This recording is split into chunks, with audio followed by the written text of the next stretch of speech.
Assalamualaikum warahmatullahi wabarakatuh. Perkenalkan, kami dari kelompok 13 ingin mempresentasikan hasil diskusi kami.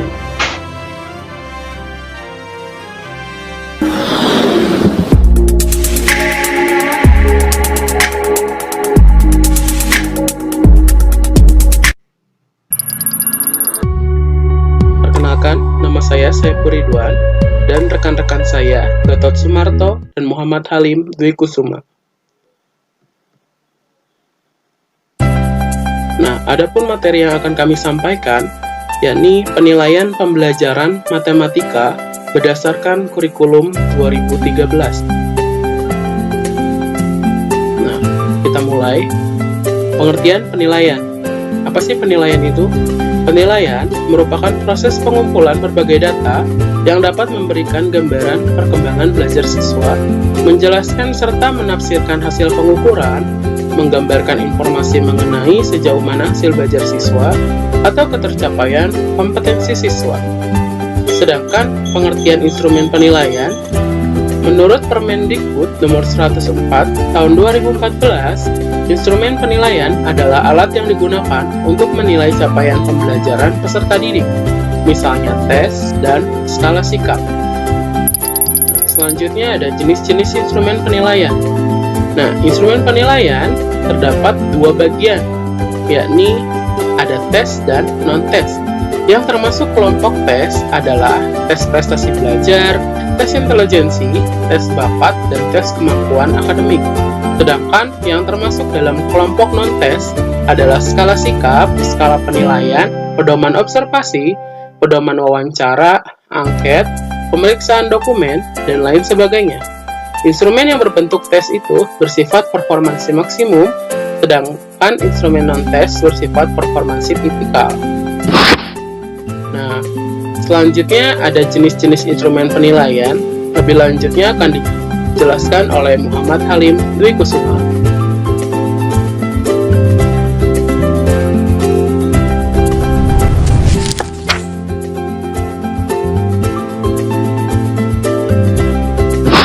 Assalamualaikum warahmatullahi wabarakatuh. Saya akan membacakan tentang tes sebagai instrumen penilaian. Di sini tes sebagai instrumen penilaian adalah pertanyaan-pertanyaan yang diberikan kepada peserta didik untuk mendapat jawaban dari siswa dalam bentuk lisan, bentuk tulis maupun perbuatan. Lalu yang pertama ada tes uraian atau bisa dikatakan juga tes objektif. Bentuk tes uraian dibagi menjadi tiga, yaitu uraian bebas, uraian terbatas, dan uraian berstruktur. Lalu yang kedua ada tes objektif atau bisa disebut Thomas Discord item. Karena jawabannya antara benar atau salah dan skornya antara 1 atau 0. Tes objektif terdiri dari beberapa bentuk, antara lain ada pilihan ganda yang sering sekali kita temui, yang bentuknya pertanyaan dan ada pilihan jawabannya. Lalu kedua ada benar salah. Ketiga ada penjodohan. Penjodohan ini seperti misalkan ada pernyataan dan ada sebuah jawaban. Jadi biasanya peserta didik itu harus memilih dengan menggarisnya menjadi sebuah mapping gitu loh. Terus selanjutnya ada melengkapi. Setelah ini ada yang ketiga, tes lisan. Tes lisan yaitu tes yang pelaksanaan dilakukan dengan mengadakan tanya jawab secara langsung antara pendidik dan peserta didik. Dan ini saat ini sangat sering sekali terjadi pengambilan sebuah nilai secara langsung dari pendidik ke peserta didik melalui pertanyaan-pertanyaan secara langsung setelah materi-materi selesai diberikan. Lalu yang terakhir dari tes sebagai instrumen adalah ada tes perbuatan. Tes perbuatan yaitu tes yang penugasannya disampaikan dalam bentuk tulisan atau tertulis, dan pelaksanaan tugasnya dinyatakan dengan perbuatan atau untuk kerja. Penilaian tes perbuatan dilakukan sejak peserta didik melakukan persiapan, melakukan tugas sampai dengan hasil yang dicapai. Selanjutnya ada non-tes sebagai instrumen penilaian. Di sini non-tes dibagi menjadi 6. Ada observasi, wawancara, angket, daftar, studi kasus, dan juga portofolio.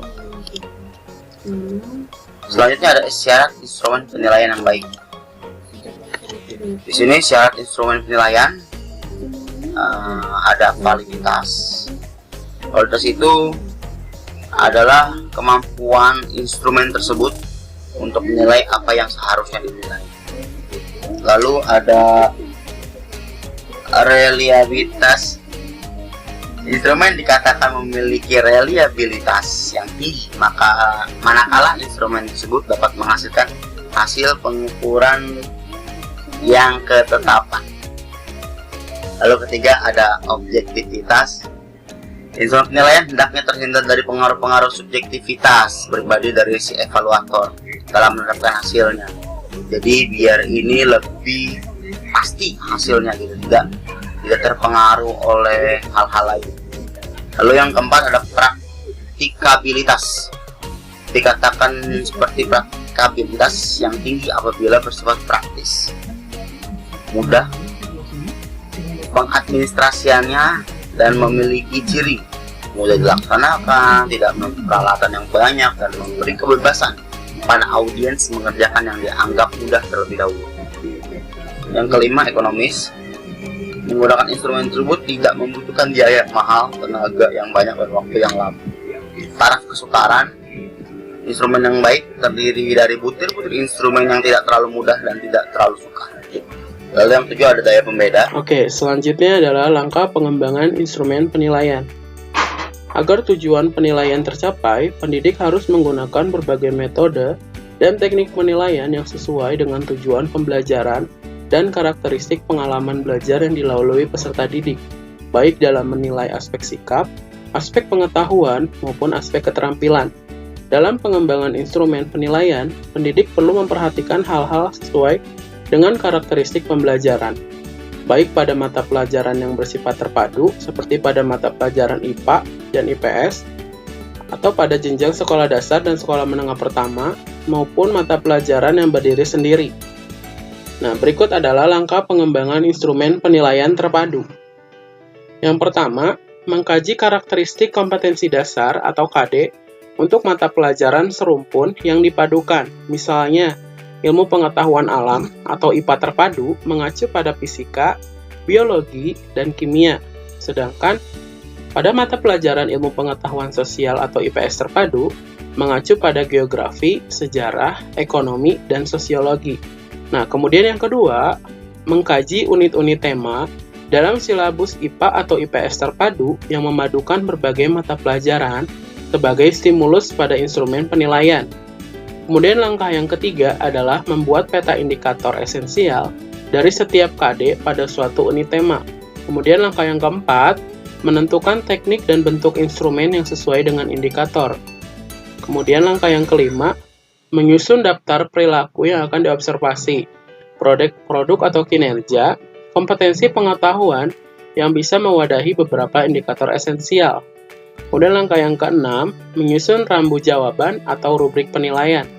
Sedangkan langkah yang terakhir atau yang ketujuh adalah menentukan frekuensi dan jadwal pelaksanaan penilaian sikap, pengetahuan, keterampilan pada setiap semester. Nah, selanjutnya adalah penyusunan kisi-kisi penilaian. Sebelum menyusun soal, hendaknya pendidik menyusun kisi-kisi yang berfungsi sebagai pedoman dalam penulis soal-soal yang akan disusun. Nah, kisi-kisi disusun berdasarkan tujuan tes. Misalnya, kisi-kisi untuk tes seleksi tentunya berbeda dengan kisi-kisi untuk tes prestasi belajar. Nah, kisi-kisi tes prestasi belajar itu harus memenuhi beberapa persyaratan, yaitu yang pertama, mewakili isi kurikulum atau kemampuan yang akan diujikan. Yang kedua, komponen-komponennya rinci, jelas, dan mudah dipahami, atau komponen identitas dan komponen matrik. Kemudian yang ketiga, dapat dibuat soalnya sesuai dengan indikator dan bentuk soal yang ditetapkan. Nah, berikut adalah cara-cara penyusunan kisi-kisi penilaian. Jadi saling keterkaitan antara soal, indikator, materi, dan kompetensi. Kompetensi dasar, kemampuan minimal yang harus dikuasai peserta didik setelah mempelajari materi pelajaran tertentu. Kompetensi dasar ini diambil dari kurikulum. Nah, kemudian adapun materi Materi ini adalah bahan ajar yang harus dikuasai peserta didik berdasarkan kompetensi dasar yang akan diukur. Penentuan materi atau bahan ajar yang akan diambil disesuaikan dengan indikator yang akan disusun. Nah, indikator ini berisi ciri-ciri perilaku yang dapat diukur sebagai petunjuk untuk membuat soal. Nah, soal ini itu disusun berdasarkan indikator yang dibuat, seperti itu. Nah, selanjutnya adalah penyusunan instrumen penilaian. Konsep penilaian yang diajukan dalam kurikulum 2013 adalah penilaian yang konstruktif atau menunjang pengembangan aspek sikap, pengetahuan, dan keterampilan peserta didik. Walaupun pada dasarnya, apapun bentuk kurikulumnya, agar tujuan penilaian pencapaian kompetensi dalam kurikulum tercapai, pendidik harus menggunakan berbagai model dan teknik penilaian yang beragam sesuai dengan tujuan pembelajaran dan karakteristik pengalaman belajar peserta didik. Oleh sebab itu, pendidik hendaknya memiliki pengetahuan dan keterampilan tentang berbagai metode dan teknik penilaian, sehingga dapat memilih dan melaksanakan penilaian dengan tepat metode dan teknik yang dianggap paling sesuai dengan tujuan dan proses pembelajaran serta pengalaman belajar yang telah ditetapkan. Adapun yang pertama itu penilaian aspek sikap. Nah, penilaian sikap ini sebagai salah satu bentuk penilaian kelas yang ditujukan untuk pendidik dalam melakukan pembinaan perilaku peserta didik. Kurikulum 2013 membagi aspek sikap menjadi dua, yaitu sikap spiritual, yakni sikap yang terkait dengan pembentukan perilaku peserta didik sebagai orang yang beriman dan bertakwa, dan juga yang kedua adalah sikap sosial yang berkaitan dengan pembentukan peserta didik yang berakhlak mulia, mandiri, demokratis, dan bertanggung jawab. Nah, kemudian penilaian sikap dalam pembelajaran. Penilaian sikap sosial dan spiritual lebih tepat dinilai dengan pendekatan evaluatif judgment pendidik terhadap perilaku peserta didik. Nah, yang pertama itu adalah format holistik. Judgment terhadap perilaku peserta didik secara menyeluruh dengan deskripsi yang eksplisit dari perilaku ideal atau sangat baik sampai perilaku kurang ideal atau kurang baik yang mencakup semua aspek sikap yang dinilai. Kemudian yang kedua adalah analitik format atau format analitik. Judgment terhadap perilaku peserta didik secara rinci untuk aspek sikap yang dinilai dengan indikator perilaku yang eksplisit dan menggambarkan perilaku yang ideal atau sangat baik sampai perilaku kurang ideal atau kurang baik. Oke, selanjutnya adalah penilaian aspek pengetahuan yang akan dijelaskan oleh rekan saya, Gatot Sumarto. Assalamualaikum warahmatullahi wabarakatuh. Nah, perkenalkan, nama saya Gatot.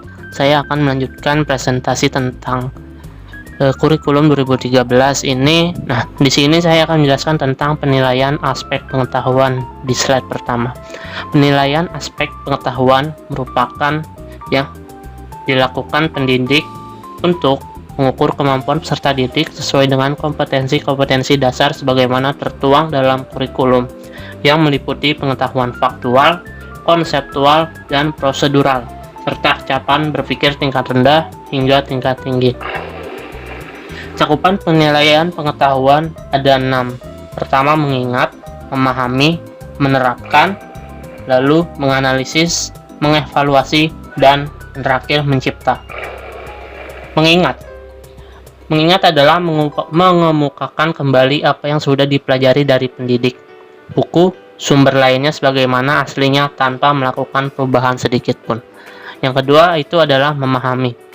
Memahami adalah proses pengolahan dari bentuk aslinya, tetapi arti dari kata, istilah, tulisan, grafik, tabel, gambar, dan foto tidak berubah. Selanjutnya menerapkan. Menerapkan adalah menggunakan informasi, konsep, prosedur, prinsip, hukum, teori yang sudah dipelajari untuk sesuatu yang baru atau belum dipelajari.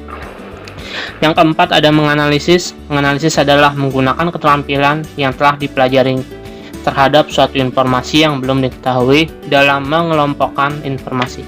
Menentukan kehubungan antara satu kelompok atau informasi dengan kelompok lainnya, antara fakta dengan konsep, antara argumentasi dengan kesimpulan, benang merah pemikiran antara satu karya dengan karya lainnya. Selanjutnya yang kelima, mengevaluasi, yaitu menentukan nilai suatu benda atau informasi berdasarkan suatu kriteria. Yang keenam, yang terakhir adalah mencipta. Mencipta adalah membuat sesuatu yang baru dari apa yang sudah ada, sehingga hasil tersebut merupakan satu kesatuan utuh dan berbeda dari komponen yang digunakan untuk membentuknya. Selanjutnya, sasaran penilaian hasil pembelajaran pada aspek pengetahuan. Di sini adalah faktual, konseptual, prosedur. Yang pertama, faktual. Faktual adalah penggunaan pengetahuan tentang istilah, nama orang, nama benda, angka tahun, dan hal-hal yang terkait secara khusus dengan satu mata pelajaran. Yang kedua, konseptual. Konseptual adalah pengetahuan tentang teori, klasifikasi, keterkaitan antara satu golongan atau kategori dengan lainnya, hukum kausalita, definisi, dan teori. Lalu prosedur. Prosedur adalah pengetahuan tentang proses dan pengetahuan tentang prosedur dan proses khusus dari satu mata pelajaran seperti algoritma, teknik, metode, dan kriteria untuk menentukan ketetapan penggunaan suatu prosedur. Selanjutnya, penyusunan instrumen. Bentuk penilaian yang dapat digunakan pendidik dalam menilai aspek pengetahuan peserta didik adalah dengan menggunakan penilaian. Penilaian di sini ada dua, pertama tertulis, yang kedua itu adalah lisan. Tertulis itu adalah dilakukan dengan cara tes tertulis, menggunakan pensil, pulpen, buku, dan lain-lainnya. Sedangkan penilaian lisan dilakukan secara lisan atau secara wawancara dengan pendidik dan murid tersebut. Nah, selanjutnya ada bentuk-bentuk soal dari dua bentuk tadi ya. Yang pertama itu pilihan ganda. Pilihan ganda adalah soal yang jawabannya harus dipilih dari beberapa kemungkinan jawaban yang telah disediakan. Soal pilihan ganda terdiri dari pokok soal atau STEAM atau pilihan jawaban atau option. Nah, kaidah penulisannya itu adalah harus diperhatikan yaitu segi materi, konstruksi, dan bahasa. Nah, materi ini pertama adalah soal harus sesuai dengan indikator. Yang kedua, pilihan jawaban harus homogen dan logis ditinjau dari segi materinya. Yang ketiga, setiap soal harus mempunyai satu jawaban yang benar atau paling benar. Nah, konstruksi dari soal pilihan ganda ini adalah pokok soal harus dirumuskan secara jelas dan tegas. Pokok soal dilengkapi dengan stimulus dalam bentuk ilustrasi, kasus, peristiwa, gambar, tabel, atau diagram. Pilihan jawaban harus merupakan pertanyaan yang diperlukan saja. Selanjutnya masih ada bentuk-bentuk soal dari pilihan ganda. Konstruksinya ada sebagai berikut. Dan yang terakhir itu ada bahasanya. Nah, bahasa di sini setiap soal harus menggunakan bahasa yang sesuai dengan kaidah bahasa Indonesia, menggunakan bahasa yang berlaku setempat, dan soal pilihan jawaban jangan mengulang kata atau frase yang sama, yang bukan merupakan satu kesatuan. Nah, yang kedua ini bentuk soal benar salah. Kaidah penulisannya itu yang pertama, penggunaan kata. Terpenting, selalu, tidak pernah, hanya, sebagian besar, dan kata-kata lain yang sejenisnya. Jumlah rumusan butir soal pada jawaban benar dan salah hendaknya harus seimbang. Susunan pernyataan benar dan salah secara random, tidak sistematis mengikuti pola tertentu, dan hindari pengambilan kalimat langsung dari buku teks. Nah, yang ketiga itu ada soal menjodohkan. Nah, kaidah penulisannya itu yang pertama, tuliskan seluruh pertanyaan dengan jalur kiri maupun kanan dengan materi sejenis. Yang kedua, tuliskan pertanyaan jawaban lebih banyak dari pertanyaan soal. Yang ketiga, susunlah jawaban dalam bentuk angka secara berurutan dari besar ke kecil atau sebaliknya, dan tuliskan petunjuk pengerjaan tes yang benar, jelas, dan mudah dipahami oleh siswa. Yang keempat itu ada isian atau jawaban singkat. Nah, soal ini adalah menuntut peserta tes untuk memberikan jawaban singkat berupa kata, frasa, angka, atau simbol. Kaidah penulisannya: 1. Soal harus sesuai dengan indikator. Yang kedua, menggunakan bahasa yang baik dan kalimat singkat dan jelas. Yang ketiga, jawaban yang dituntut oleh soal harus singkat dan pasti. Tidak merupakan kalimat yang dikutip langsung dari buku. Tidak memberi petunjuk pada kunci jawaban, dan jawaban yang dituntut soal hanya satu untuk setiap butir soal.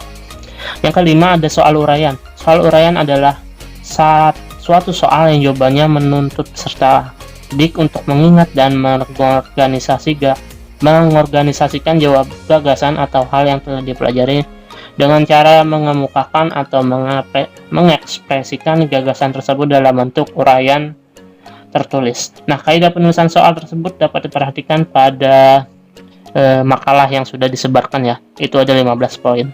Yang keenam itu adalah bentuk kedua dari bentuk tes tadi, yang tertulis dan lisan. Yang keenam ini tes lisan, yaitu bentuk tes yang menuntut respon dari peserta didik dalam bentuk bahasa lisan. Nah, kaidah tes lisan ini adalah: pertama, sebelum tes lisan dilaksanakan, tester sudah melakukan inventarisasi sebagai jenis soal yang akan diajukan pada tester dalam tes lisan tersebut, sehingga tes lisan dapat diharapkan memiliki validitas yang tinggi, baik dari segi isi maupun konstruksinya. Yang kedua, setiap butir soal yang telah ditetapkan untuk diajukan dalam tes lisan tersebut juga harus disiapkan sekaligus pedoman atau ancar-ancar jawaban betulnya, atau bisa dibilang membuat kunci jawaban. Yang ketiga, skor atau nilai hasil tes lisan sudah dapat ditentukan di saat masing-masing tester melaksanakan atau setelah selesai di tes. Yang keempat, tes hasil belajar yang dilaksanakan secara lisan hendaknya jangan sampai menyimpang atau berubah arah dari evaluasi menjadi diskusi. Nah, yang terakhir, sebaiknya dalam melakukan tes lisan ini, peserta didik berfungsi sebagai penggali informasi, bukan hakim atau mengadili, dan bukan pula pendidik yang sedang mengajar di kelas, hingga tidak salah menempatkan diri. Nah, yang terakhir adalah bentuk penugasan. Penugasan ini atau pemberian tugas adalah cara dalam proses pembelajaran dengan cara memberikan tugas pada peserta didik. Tugas-tugas tersebut dapat berupa mengistisarikan keterangan atau rangkuman dari surat kabar, majalah, atau buku bacaan dan lain-lain, atau membuat clipping, membuat makalah, mengumpulkan gambar, perangko, dan dapat pula menyusun karangan. Pelaksanaannya dapat diberikan secara individual maupun kelompok. Oke, selanjutnya akan dijelaskan oleh Saudara Halim. Selanjutnya saya akan membahas tentang teknik penilaian keterampilan. Penilaian keterampilan dibagi menjadi 4. Ada praktik, produk, project, portofolio. Praktik ini maksudnya untuk mengukur capaian pembelajaran yang berupa keterampilan proses. Lalu maksud dari produk adalah mengukur capaian pembelajaran yang berupa keterampilan dalam membuat produk-produk teknologi dan seni. Lalu yang ketiga ada project, mengukur kemampuan siswa dalam mengaplikasikan pengetahuan melalui penyelesaian suatu tugas proyek dalam periode atau waktu tertentu. Lalu yang keempat ada portofolio, sampel karya siswa terbaik dari kompetensi dasar pada kompetensi inti. Keempat, untuk mendeskripsikan capaian kompetensi keterampilan dalam satu semester. Selanjutnya, tahap-tahap penilaian keterampilan. Ada pertama, perencanaan penilaian. Kedua, perencanaan penilaian produk. Ketiga, perencanaan penilaian proyek. Dan keempat, penyusunan instrumen. Lalu selanjutnya ada yang kelima, pengelolaan hasil penilaian keterampilan.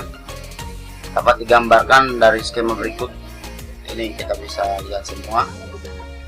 Ada kompetensi dasar 41, kompetensi dasar 42, kompetensi dasar 43, 44, 45, dan 46.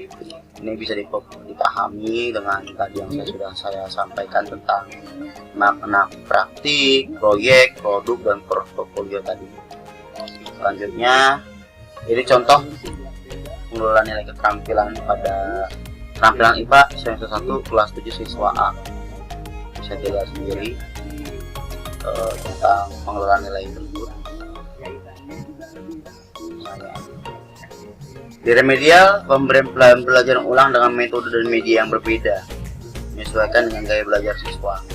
Pemberian bimbingan secara perorangan, pemberian instrumen-instrumen atau latihan secara khusus, dimulai dengan instrumen-instrumen atau latihan sesuai dengan kemampuannya.